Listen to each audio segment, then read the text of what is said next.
Hey guys, Manitoba Hal here, and today on our Tuesday video, our first Tuesday video of August, I'm going to do something a little different.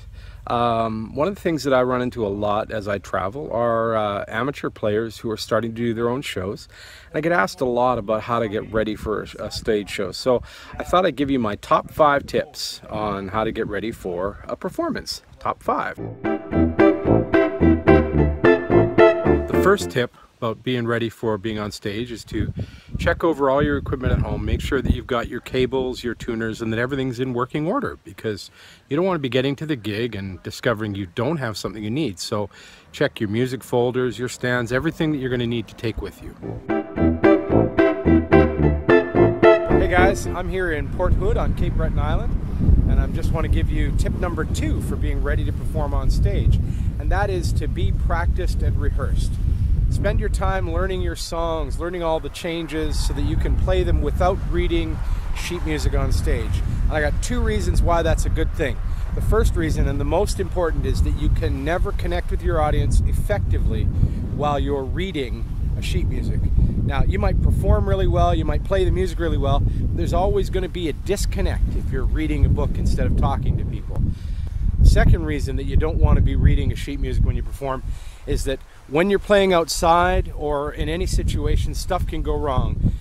Music stands can fall over, sheets of music can blow away, or even get lost or out of order, in which case it slows the show down. So you always want to be ready to perform without sheet music. That's tip number 2.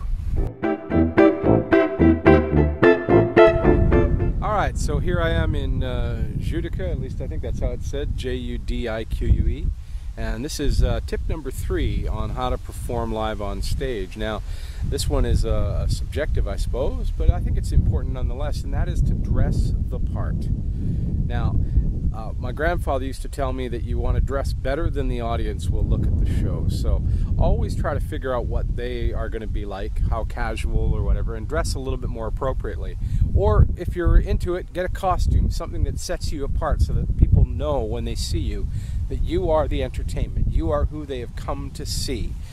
Now, it doesn't have to be fancy. I mean, you can sit down and have a specific t-shirt that you always perform in if that's your thing. But it should always be specific, it should always be consistent so that the audience gets to know what to expect from you. And I would recommend it's not a t-shirt, but I'm not here to tell you how to dress or how you should look, but I think you want to look professional and prepared. Look at that lovely scenery.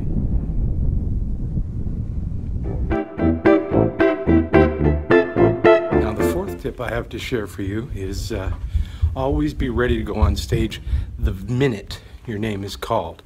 That means having your gear ready to go and all tuned up and set before your time is up. Now, this is important because you don't want to waste your time performing plugging in cables or opening up a case and making sure your stuff is ready. And you don't want to waste the time of other entertainers by taking too much time on your stage. So that's tip number 4. Be ready the minute your name is called. I'm sitting here with Matt Anderson, and he's going to give us some tips on how to be a professional on stage. Being a professional on stage, being a professional off stage is probably the first step to that. Be ready for your gig. Have your things together. Show up to play. Don't show up just because you have to. Be ready and hit the stage running. I guess, you know, don't think the crowd has to be there for you. You got to be for them first for it to work out. Thanks for checking out my video of the top 5 tips of being ready to perform on stage. If you liked this video, please let me know in the comments, or if you didn't like it, let me know in the comments as well. And I want to send a special thank you to all of my Patreon supporters for keeping me going all this time.